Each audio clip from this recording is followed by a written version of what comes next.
Welcome to the Patrick Real Estate Show, where we explore the fascinating world of real estate investing with your host, Patrick Switek. Patrick is a dynamic young entrepreneur and an accomplished real estate investor who's passionate about helping others achieve financial freedom. Each week, we sit down with some of the most inspiring individuals in the real estate industry and delve into their personal journeys, lessons learned, and secrets to their success. Let's dive into this week's episode. Welcome to the Patrick Real Estate Show, man. The people that don't know who Redeet is, he is also known for B&B in Dubai. That's his Instagram handle, and he's posts a lot of content on just being an Airbnb host in Dubai. He does the arbitrage method, and he scaled quickly up to 40 units. So there's a lot of lessons and learnings that even me talking to Redeet, I learned about. So it's always been a pleasure. He did fly in from Dubai and came to San Diego for an event. We did the whole VIP thing. We were on the boat together and we were chit-chatting. The man knows what he's doing, and he's got big goals and big dreams of making $1 million a month. And hopefully maybe by the time this episode's out there and you're listening to it, he's already made it. But that's currently his big goal. And I'm just excited to talk shop, man, and see kind of how everything is, especially from an international perspective.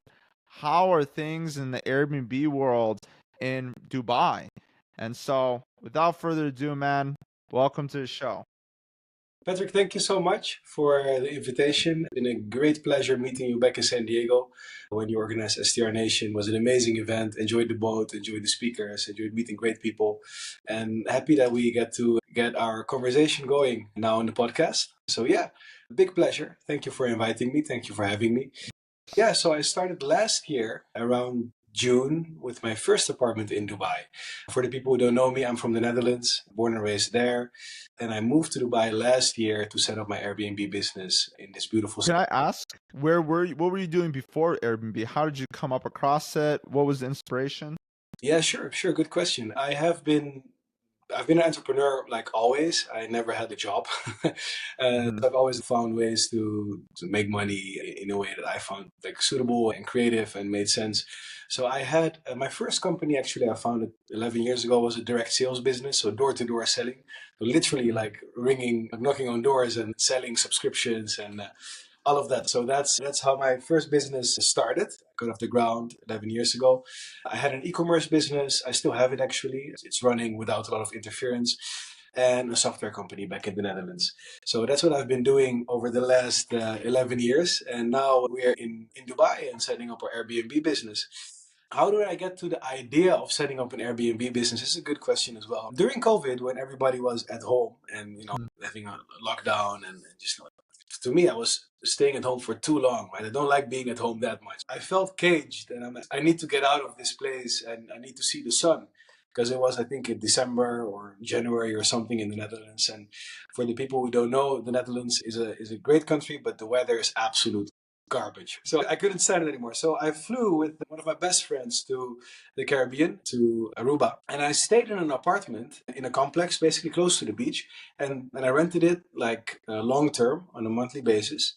I started first for a week, actually. I went there for a week and I ended up extending for 6 months, which is another story by itself. But I rented this apartment on a monthly basis, and the apartment next door was rented out as well, but only for short stays. Mind you, during COVID. And I was looking like the Airbnb pricing, and I saw that the apartment next door was generating more revenue than the apartment that I was renting for a long-term stay. Right? Same landlord, same owner, and that kind of made me think, right? So there's a margin between long and short-term rental, right? I thought about maybe I want to buy a property and put it on, listed on those platforms like Airbnb. But then I got into a few funnels on Instagram to buy a unit, an apartment, buy real estate in Dubai. But to me, the cash flow resulting from buying and renting out was too low, right? It's not a real business. You're going to be out of cash soon unless you're like putting a lot of money. So the cash on cash returns are not that high. And of course, like most of us, I've been stumbling upon some people online who've been doing rental arbitrage. And that sounded like a sensible business model to me. And then I just decided to, after a few months of calculating, thinking about whether I should do it or pursue other business models, I decided to just book a plane ticket and give it a go. Yeah, and that's June last year. So why Dubai though? Why not the Netherlands, since you knew the Netherlands really well? I'm just curious. What was your inspiration behind the market that you choose? So Dubai, let me first answer why not the Netherlands. Because for everybody who wants to start up an Airbnb business, I would recommend starting close to home, right? The market, the area, what people want to see, and the regulations. And the last thing, the regulations, was actually for me the reason to not do it in the Netherlands. Even though the Netherlands is hypothetically very profitable, it's not scalable.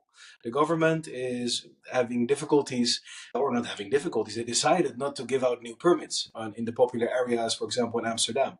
It's impossible to scale. And there's all kinds of regulations that can do it for maximum, I believe, 90 days a year. If you do it for more, the fines are incredibly high. So it didn't make sense. I know people who have been doing Airbnb in the Netherlands before this whole strict regulation came up, and they made a ton of money. Like the margins were way higher even than in Dubai. But yeah, those margins are only hypothetical if you cannot actually do it. That's the reason why I didn't choose for the Netherlands. And then Dubai. Why Dubai? Dubai is amazing, man. It's like one of the best cities on the globe. It's super safe. Just for an example, my front door is unlocked. Right? I just open.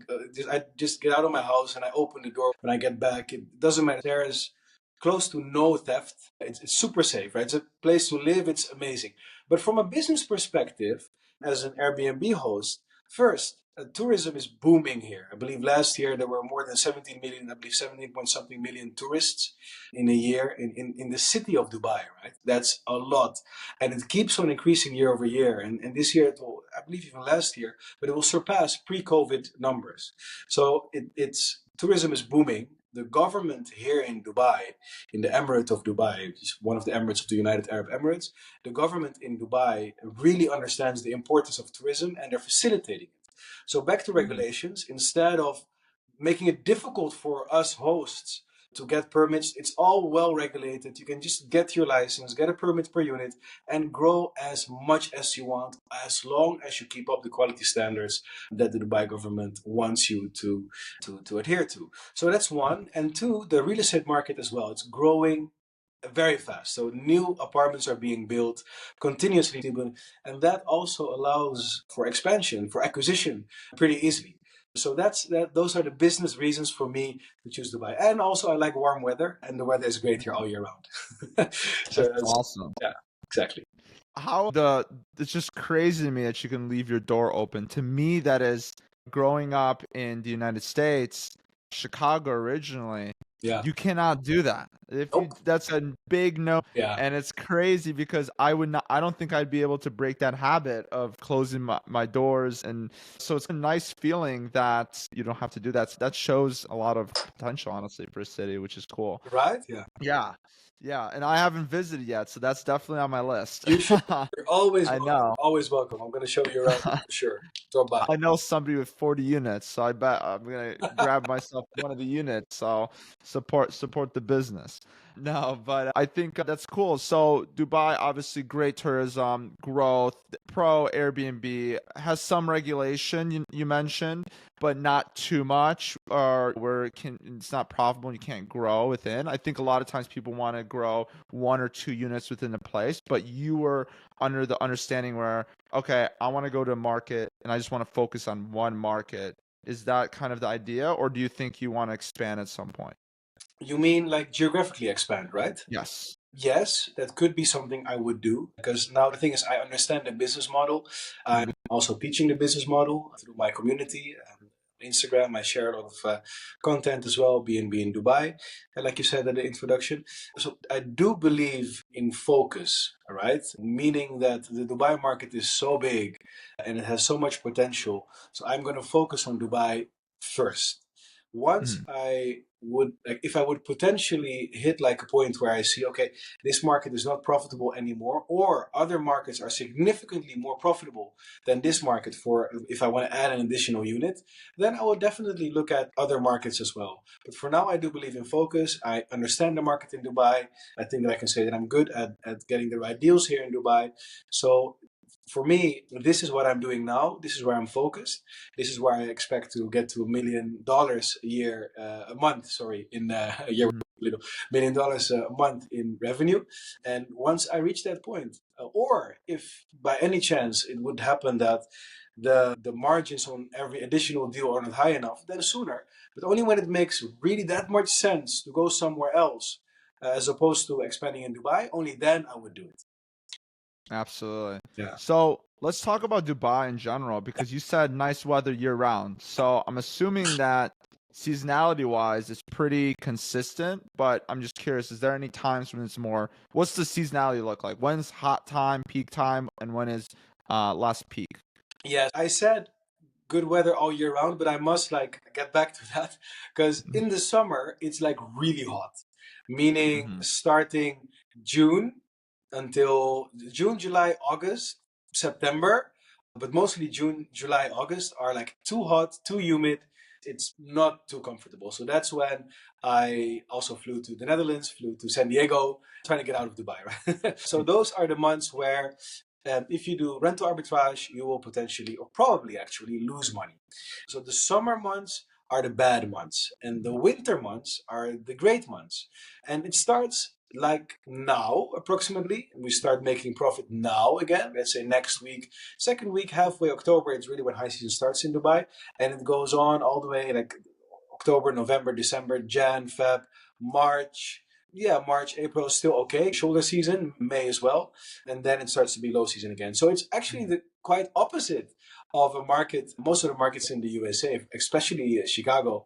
A good friend of us, both of us, like Syed, he has quite some units in Chicago and he's telling me like it's exact opposite. So when he's making a lot of money, I'm losing a lot of money. And when he's making, and the other way around, when he's losing money, I'm making money. So that's why he's also like researching Dubai as well. So the winter is peak high season and the summer is peak slow season. Those are the numbers. Yeah. But you at least have 9 months where it's good, right? You're at least breaking even or making money. And Yeah. then maybe you lose 3 months or break even or lose 3 months. Months you will lose. 3 or 4 months approximately you will lose. And But you make up for it. yeah, definitely. Although if you don't, then you don't have a viable Then business. it's not a business. Yeah. It's not good. Yeah. But so you always have to have cash reserves going into like the summer, right? How do you maintain cash reserves for this? And how do you estimate? Do you estimate it? Do you do any analysis to understand how much you're going to lose? Or I'm curious how you manage that risk. Yeah, you must. If you don't, you won't survive. Cash is king, and especially in Dubai, as opposed to the USA and a lot of other markets, rent is not paid on a monthly basis. So the landlords here, owners of apartments here, if you do subleasing, rent arbitrage, the model where you rent long term and list short term and make margin on the spread, in that case, an owner will like typically ask you for one check, meaning pay the full year rent up front. You can negotiate like to 2, 3, 4, or even more checks. And I tend to not sign for less than 4 checks because it hits my cash flow. So that's actually a challenge, especially going into slow season. Because right now, in like this weekend, actually, I had to pay more than 500,000 dirhams in rent, which is approximately $150,000, if I'm not mistaken, which is quite some money after having like at the end of slow season, like losing money. So Once losing money and then having to pay after going negative, like losing money and then having to pay out, it's tough. yeah, it's like hundreds of thousands of dollars in buffer that are needed to just pay the bills. Because last year in high season, I had around 10 units, right? And then going into slow season, I suddenly had 30. So if you have high season with 10 and then low season with 30, you need to get some additional cash. So that's why, fortunately, I had the cash, but you definitely need to have a buffer. Otherwise, you won't make it in slow season here. Absolutely. Yeah. No, that's the big difference between that model and the model that we're working on with co-hosting. Do you do any co-hosting? Can you do co-hosting or not really? Yes, you can. And actually, I do both models, right? So I do rent arbitrage, subleasing, where I rent long term and sublease Yeah. short term, but I also do co-hosting, revenue sharing, property management, how we want to call it. For my biggest units, so the most luxurious units where the rent is very high typically, I tend to try to work in a revenue sharing model. Why? Because the cash on cash return would be too low for those units because you have to pay a lot of rent for maybe even the same margin as another unit that would have a lower rent. So that's definitely a model, but there's like pros and cons for everything, right? The subleasing model, rent arbitrage, it's easier from an account management perspective, right? You just pay the rent to the owner and the owner is happy, right? Just pay money and it's a fixed amount and everything you happen to make above that is yours. It's your profit. Super easy. Yeah. No one asks you any questions as long as you pay the rent and don't destroy the building. So that's the easy part. But then co-hosting, revenue sharing, I do the same, but on a monthly basis, the owner will receive a statement and will see a number and will want to, why is it only 20? Why is it not 25? And did you really have to repaint this? Or do we, like those questions come up. So I'm not against it because like you can make good money as well. And if you have happy clients, which we have as well, mostly actually very happy clients, that's a good thing. But you always have one client who expects like the stars and the little studio to make too much money, and that costs a lot of time. So if I were to compare rental arbitrage and co-hosting, rental arbitrage costs money and co-hosting costs time. So it's choose your battle. Which one are you comfortable with? Yeah. Yeah. I love that. Yeah. And I think there's pros and cons to both. I agree. Yeah. With Co-hosting, right? You're fully co-hosting. Right? That's your I'm fully co-hosting. So I do I have over 100 and I just do co-hosting and I get it. I understand. I have multiple dozens of clients that talk to me about the statements. But I think most times what I realize is expectation setting is huge. And for us, it's really about, I think, gaining trust. Over time, it becomes easier. Like after 6 months to a year, a lot of times they're just like, they let it go and they're very trusting as long as you do a good job. Obviously, some are not. And maybe those people you need to let go. But most people are just need to validate. They need to verify that you're doing a good job. But once again, that's like having 100 bosses. It's probably easier to, in some cases, to do the arbitrage. But then once again, I don't have issues of cash flow where I'm just cash flowing all the time, no matter what. And so less some months than more some months, but we don't have as much of a downturn. So pros and cons as everything in life. But curious with arbitrage and whatnot, how did you get started with the first unit? Let's say, Redeet, you arrived, you're a newbie, you're a Dubai newbie, you don't know anybody, you're in a new city, right? This is the perfect example. You don't know anybody, right? Or maybe you knew a few people, I don't know. But how did you get your first one? You're door-to-door salesman, so I'm assuming you did really good sales. You knocked in apartment buildings. I tried my best. Look, it was a challenge. I'm going to be honest with you. It was a pretty big challenge to get my first unit because I did do market research, but not that much, not enough. Also because there were not that many sources of information available. That's also why I started my Instagram account in my community to share the lessons I learned that were not like publicly shared back then when I started my business. So when I arrived, I just started reaching out to landlords. Hey, I want to rent your unit. And I remember the first person telling me like, yeah, you can get my unit for 200,000 dirhams. Actually, the first agent, because you go through agents here, like it's really an agent-controlled market. You do not get directly to the owners. Then the answer was, yeah, you can rent it for 200,000 dirhams.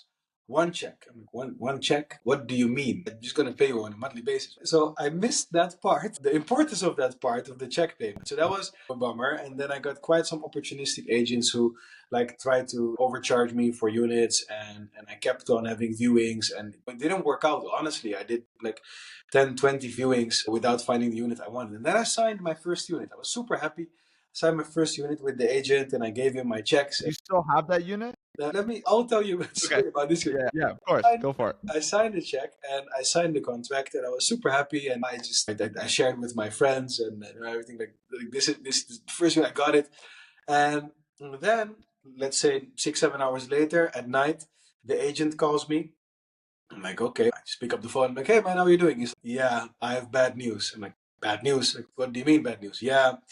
I'm so sorry, but the owner's wife will not rent to a company that does it on Airbnb. What do you mean? We discussed this. We signed the document. Yeah, I'm sorry. I cannot do anything. I'll return to you the checks and it's not going to work. So that's when I got like really frustrated, to be honest. After all these rejections and then getting a success and celebrating it and then getting smacked in the face with this case, that pissed me off. But it turned out to be for the best because I kept on looking, and then I got in touch with an agent who rented me in the same building one unit. And this unit turned out to be from a landlord who has a lot more units in the same building. And I didn't know because in Dubai, buildings are not owned by single persons, right? So it's the buildings are like all individual. Yes, all Oh. are owned individually. Almost none of the buildings are fully owned by one entity. So that's another hassle. It's not a struggle. So you cannot get a building easily. So it was a blessing in disguise that this first deal didn't go through. And I met this other person, the other agent, who connected me to the landlord who has a lot of units in that building. So in the same building, I now have 14 units, 1 floor, and it's an absolute cash cow. They all have view of the tallest building in the world, Burj Khalifa, and they make a revenue of close to $100,000 a year. So that's per unit. So that's fantastic. So I got demoralized for doing 20 viewings and then succeeding and then getting the success taken away from me. But after that, when I got in touch with this landlord who has opened the doors for way more growth, that's when I actually really got started. And yes, I still have those units. I love them, but I do need to refresh them because I did the first furnishing myself, and because there's a lot of like competition going on in Dubai as well, and people are expecting something when they come to Dubai. It's Dubai, right? You need to have a luxurious apartment and be all perfectly fine. And I think I did a good job furnishing, but I need to like make the units a bit nicer than they initially I got them. They're still profitable, but I do need to give them a little touch up. But yeah, I still have the units and they're great. Yeah. That's amazing. And it's crazy that it's one opportunity. The first one I've realized is always the hardest. Yeah. For me, my first one is the hardest. For anybody that's getting started, the first deal is the hardest one to get. It always is. For sure. Like this is something like in the community or people who send me DMs. Like, yeah, I cannot find my first unit. It seems everybody is over asking, ask for rent or whatever. It's true. If you don't have anything, it's super tough to get one. Once you have one, it's easier to get two. Once you have two, it's even easier to get three. Every 4, additional 5. unit is easier than the previous one. But that's hard because you get even better. Yeah. So not only does it get easier to get it, you get even better at selling, you get even better portfolio, dude, I think it's hard because when people are starting out, it's tough because the hardest part is the beginning. True. But the thing is, people can't get through the beginning because it's the hardest part. So some people just don't do anything with their lives. Exactly. They just don't get started because of or even they start and then they stop because they feel rejected by the first few no's. And I think for sure, it's funny that you refer to it. My direct sales background actually helped a lot because I don't take no for an answer when it comes to sales. Of course, I accept a no, but then I move on to the next one. It's a law of averages. You need to continue. And if you try long enough, if you believe in the concept, if you try it the right way long enough, at some point you'll succeed. But you're absolutely right. The first one is a hell of a job. Yeah. But you got the first one. Now 14 came out of that because that relationship. Yeah. And so I love the idea of, having those relationships and then opening up more doors for you. Exactly. So I'm curious. Obviously, you just told me before the show that you onboarded 7 recently. Correct. I'm assuming this is all one landlord, right? These 7 are other landlords than the initial ones, but they are all like one family. Yeah. So one landlord. Perfect. So one relationship led to 7, essentially. Exactly. Right? So one relationship led to 14 and the other led to 7. So that's really how I like to work. It's way nicer to work close contact with a few people as opposed to like dealing with hundreds of people who all want something from you. That would not be nice. So yeah, these 7 units, I'm onboarding them right now. Actually, right after this call, I'm going to set up my price labs. I do my revenue management myself. So I'm going to set up my price labs and then hopefully I get my first bookings over the next hours. Right? That's amazing. Okay, granted, right now you're at you're scaling and you're doing your thing. Mhm. What's the game plan now for you to be able to get to, you said $1 million a month, Yeah. right? So how are you going to get additional units? Are you going to tap into the existing relationships you have? Or do you have to go outside of those relationships and start targeting cold? Or do you think inbound warm is better? I'm curious, like, how you're going to go about it. So for revenue sharing, for co-hosting, I get more inquiries than I actually accept, because there's a lot of real estate in Dubai and there's a lot of demand for good hosts, and I should like actually streamline the process, because I'm not at all, not even taking like maybe 1 out of 5 apartments that I'm being requested to manage, I'm managing at the moment. So for the co-hosting part, I just need to streamline the process, but I will stay selective, right? So I will stay selective in what I accept. What's your criteria look like? Like, what are you accepting? What are you not accepting? Look, so first of all, I'm focused in one area in Dubai, and Dubai is big, and I don't want to overload my team by going from like Marina to Creek Harbor to downtown to different areas in Dubai, because that like during rush hour it takes more than an hour. So like adding one unit on the other side of town is not even profitable if you consider the traveling and everything. Right? So that's one. Second, one unit has a set amount of work, not even related to the number of bedrooms. One unit, you have the same number of check-ins a month, you have the same number of cleanings to coordinate, you probably have the same maintenance requests, you have this. So the workload, regardless of it being like a luxurious unit of 3-4 bedrooms or like a studio somewhere outside of downtown, is similar. So I prefer to take bigger units, especially if I do revenue sharing co-hosting. I prefer to take bigger units, luxurious units, because our commission would make sense. For a little studio somewhere in the skirts of Dubai, it does not justify the effort. So especially for revenue sharing, for co-hosting, but also for rent arbitrage, for subleasing, I tend to try to maximize the dollar amount I make per added unit. Even if the percentages are good, still the dollar amount per unit, money divided by effort, basically, that's the most important KPI. Isn't that crazy? Because I do the same thing. I'll see a super ultra luxury property, Yeah. and that one will take just as much time as this property that maybe is not as luxury, maybe like a 1 bedroom that's doesn't have all the amenities. The same amount of time.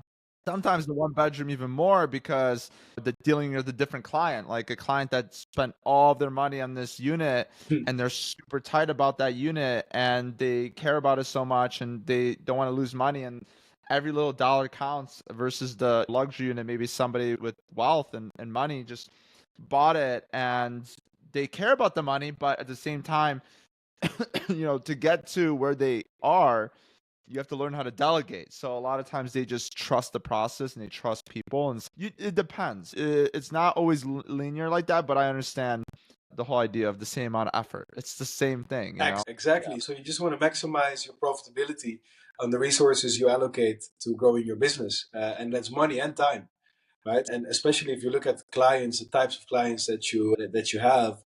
I have clients who have like tens of properties, luxurious properties, like very wealthy ones, and they just look at the numbers and they don't bother. As long as you have a good performance over the year, fine, you just continue. And also, we have clients who have just a couple of studios. Not all of them, don't get me wrong, but just a couple of studios, and then they like, you get discussions about expenses of $50, right? I really don't want to waste my time discussing those things at the end of the month. So yeah, that's especially for co-hosting, it makes a big difference. The client, how they manage the relationship on their end. Yeah. Absolutely. I couldn't agree more. I think I want to know more about your team, because you're talking about resources. You're talking about allocating energy Mhm. and team resources. What does your team look like right now? Do you have anybody on payroll, or is everybody just outsourced? No, I definitely have people on payroll.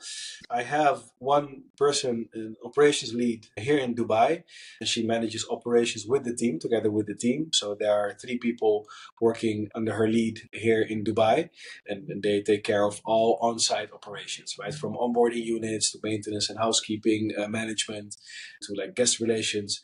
So it's a team of 4 here working in operations on site right now.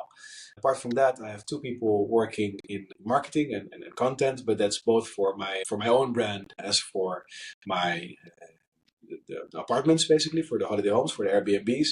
And I just hired my executive assistant on site as well, because I just need help to organize my day and my workload, right? To make sure that everything is done well. Apart from all these people working on site, I have a team of VAs as well. Right now there are 4, but I'm expanding the VA team as well. Because we need more VAs. Right now we have 24/7 coverage, but even during peak hours, I have 1 VA, which is too little. I need 2 VAs at least during peak hours, because now we do not respond as fast as I want to respond. Top of that, I hired just now also a couple of cleaners, in-house cleaners. We outsource cleaning right now. Cleaning is outsourced, housekeeping, but I want to have an in-house team as well. It doesn't have to do all the checkout cleanings, but at least I want to have the capacity to do cleanings during guest stays, or at least have the capacity to not be fully depending on outsourcing. So you have somebody that you can send out ASAP. If you need an emergency, they can go out there and take care of something, right? Or take care of a clean. It's always nice to have that on. Sometimes these companies are just like, I got something else. I got another priority. So it's nice to have somebody on call. I get that. Exactly. So not only do you have rent that you have to pay for in the summer when things are slow, but you also have to pay for payroll. Yep. That's when it gets heavy. Yep. The payroll stuff can get really expensive. Yeah. I can see that. And then if you take on too much payroll by a certain time and not enough units, then it could hurt you, because when you go into summer, you can go more negative than you thought. So that's tough. That's definitely a challenge, right? And so it's always important to find the balance between how much do you actually need to hire for the workload you have, especially if you want to do a good job, especially if you want to get good reviews. Our average on Airbnb is 4.98. That's super high, right? I'm super happy with that number.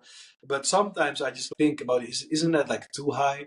Aren't putting too much effort, meaning too much hours of work per client, per guest, so to say? And aren't we overdoing something? Just a question. I like it. I like having great service and being the number one quality wise in a market. It's a nice feeling, but just like you said, you also don't want to overdo it and overload the payroll expenses as well.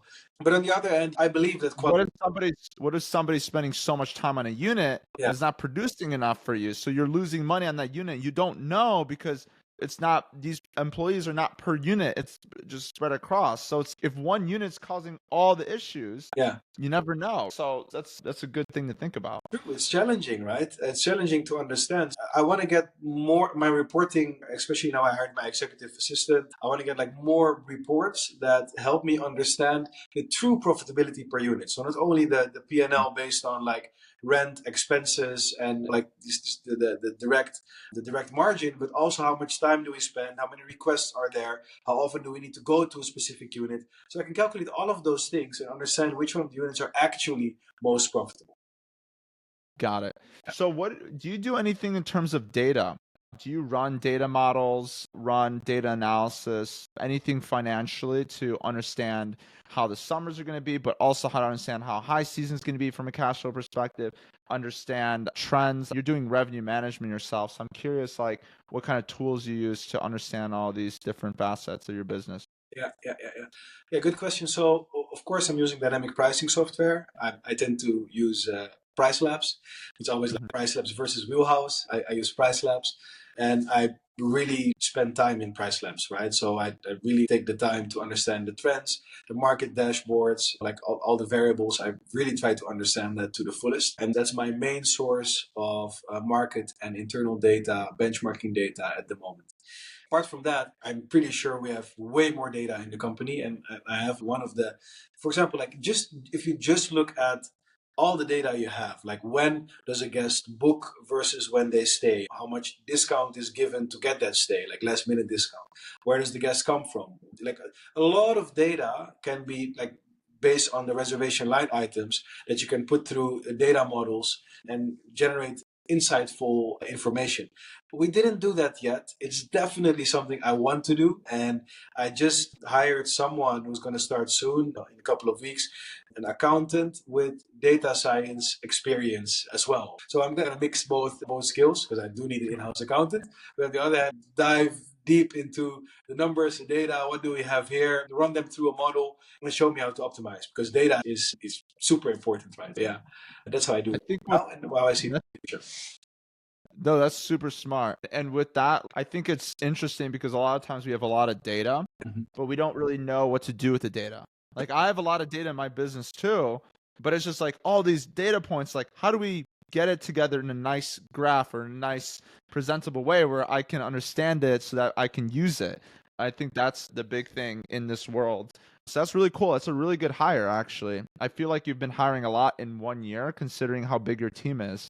So you've grown a lot in 1 year. You said, what, 0 to 40 in a year? Yes, 0 to 40 units and a team of 11 right now. People like we're VAs and on site and adding a couple soon too, like I told you. Yeah, but always I'm hiring, anticipating growth. That I continuously need to do because if I first grow then hire, I wouldn't be able to maintain a 4.98 average, right? Then I'll definitely out on that. Quality control. Yeah, super. Yeah. So cool. So I wanted to ask, how do you maintain 4.98? What's the secret sauce? The secret sauce is the team. Like I'm telling you. So that's after some point I cannot manage everything by myself. I did it until 10 units approximately. I had some part-time help here and there, but after that it becomes like impossible to run things by yourself. So your role as a business owner becomes for a big part to select the right people in your company. And my team dealing with guests is just really skilled. They know what to do. They know how to welcome a guest, give personalized service. Whenever a guest sends a WhatsApp message to the team or calls the team, they immediately respond. Even if someone asks for help with the check-in, like carrying luggage, whatever, we do that. We follow up after the stay. So we call the guest or text the guest to ask for a 5-star review.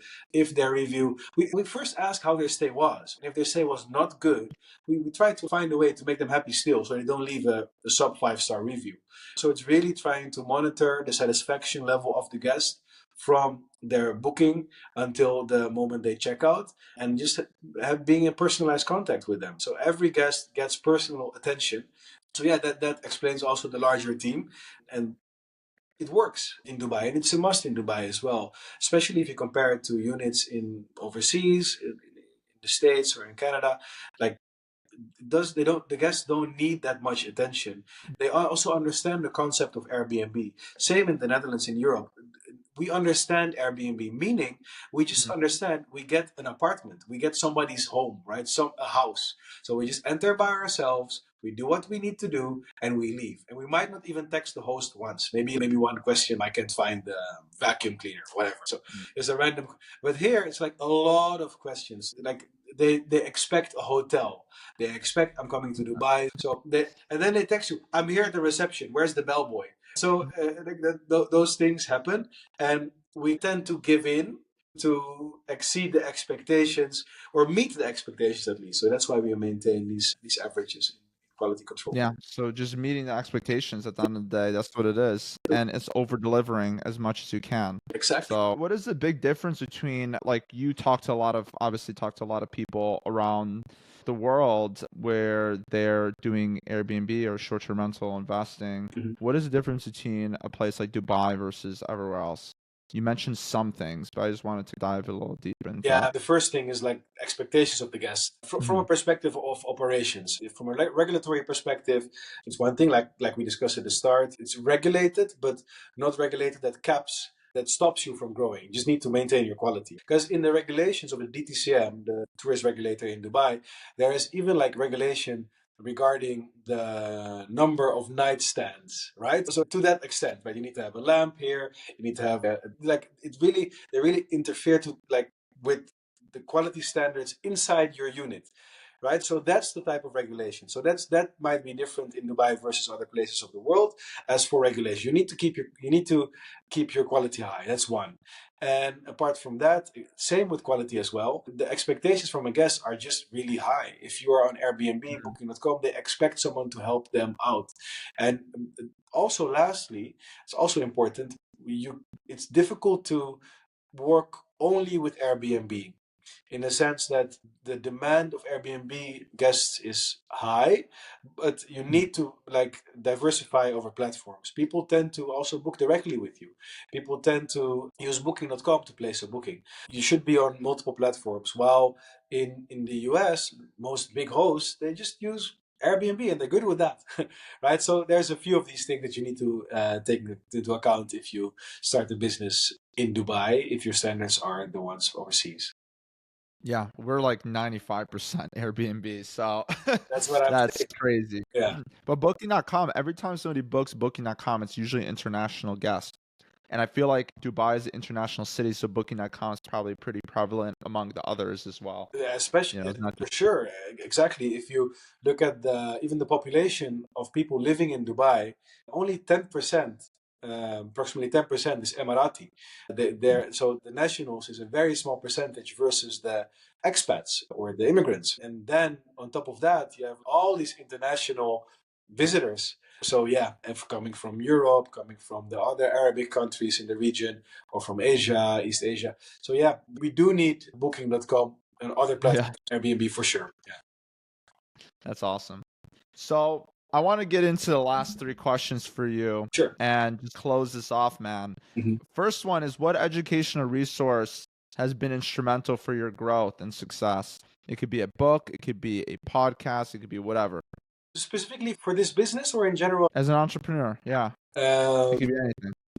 So there are a couple of things that have been instrumental for me, and my favorite book is like entrepreneurial book right now is Principles by Ray Dalio. That's a great book. I love. I read a couple of times, so I can definitely recommend that as on how to build a business, right? In general, so that really helps me. It's a very rational way of treating problems and challenges, and that's how I like to do it.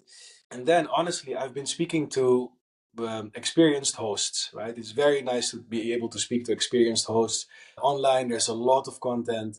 I've learned a lot from other hosts in the USA. Visiting conferences, even for example, STR Nation, like you organize, is super good because you learn new things that you might not have experienced yourself from bigger hosts. Having people around me, like for example, Syed, with more than 300 units. This guy is a genius when it comes to scaling Airbnb operations. So learning from people who have already done the things that you're doing, albeit in a different market, right? So for example, me and Syed, he asked me things about Dubai specifically. I can ask him things about like scaling in general in Airbnb business. So learning from others who have already walked the walk that you want to walk, whether it's somewhere else or not, still is something I can recommend everybody. Like don't reinvent the wheel. Get yourself a mentor. Follow people on Instagram. Join a community. Watch YouTube videos. Follow a podcast like this one. Like just learn from people. Don't reinvent the wheel. And that's been helpful for me as well, for sure. But also trial and error. Just do it. Learn. See. Note other people's mistakes and lessons, entrepreneurial in general, but also specifically for your industry. But don't overanalyze. At some point, just get going, right, and make your own lessons as well. Absolutely. That was great. Now I want to ask you, this is a special question just for you. Imagine a situation when you're traveling to Dubai. Mhm. What kind of experience, what kind of unit would you rent in Dubai? You personally on Airbnb. What would be the most optimal experience for you? For me, if I would travel by myself with friends, man, What would you do? do you You want to show them Dubai. So what kind of unit would you stay in? What would be important to you? Would Wi-Fi be important to you? location is everything, right? You do want to have a nice location, especially if you're staying Where'd you be in down, Dubai? downtown. I love downtown. To stay, downtown is the place to be. If you like the beach, then you can stay at JBR. That's fantastic as well. I don't have any units in JBR, so it's not something that would profit me, so to say, would benefit me. But I like downtown. Just get a nice apartment with a nice view in downtown, close to the Dubai Mall. And Dubai Mall is not only for shopping, right? Sometimes associate a mall with shopping, but like Dubai has communities centered around malls, right? Buildings are centered around malls. There are restaurants around the malls. There are like even bars, clubs, whatever around the malls if you want those. So I would definitely stay in downtown. Unless you like beaches, then go and stay in somewhere like JBR. Yeah, that's what I would say. That's awesome. Yeah. And last question, you alluded to this already, but I wanted to ask, what does the future look like for you? Grow personally. And business. Yeah, obviously business related. So for me, what's important is to reach the maximum of my potential, right? Because I see entrepreneurship as a game, and the money, look, I put 1 million a month in my Instagram bio, but money is just a way to keep the score, right? But the goal is to grow. The goal is to grow and maximize your potential. What can I do? What am I capable of to realize? So for me, if I put it in business perspective for growth of the business, I just want to grow as much as makes financial sense. And as long as an additional unit makes me more profit than gives me headaches, basically, I'll keep on growing. But I do, after almost, now it has been a year and a few months. Next year it will be like 2 years that I started this business. I want to get some money back. I've been reinvesting everything. At some point it would also be nice to get some money back and make some profits that I don't immediately reinvest. Potentially buy some real estate. That would be interesting for the long term as well. Buy some off-plan projects. And perhaps that's something that was also triggered during my visit to San Diego, to your conference, was get into the hotel business, right? That's a very interesting, like commercial real estate. That's something that's also on my to long-term roadmap as well. I don't know if it's going to be in Dubai or elsewhere on the globe, but the commercial real estate in the sense of hotels, that's something that got my attention for real. That's amazing. We'll be following your journey. Where can people follow your journey, and how can people reach out to you if they ever need to chat with you? Just follow me on Instagram or TikTok, mostly Instagram. BNB in Dubai. BNB in Dubai. Just follow me. Drop me a DM if you have any questions. I have lots of free resources. So I would be happy to connect with people, like-minded people, and help people out who want to start up their Airbnb business in Dubai as well. Amazing. Thank you so much, man. I appreciate it. Thanks for hopping on and just sharing knowledge. It was awesome. Thank you. Thanks. And of course. Thank you. It was a great pleasure. That was good. And that's a wrap. Thank you for listening to the Patrick Real Estate Show. If you found this episode helpful, please give us a follow and leave us a 5-star review. Your support truly means a lot. And connect with Patrick in the show notes below. Until next time.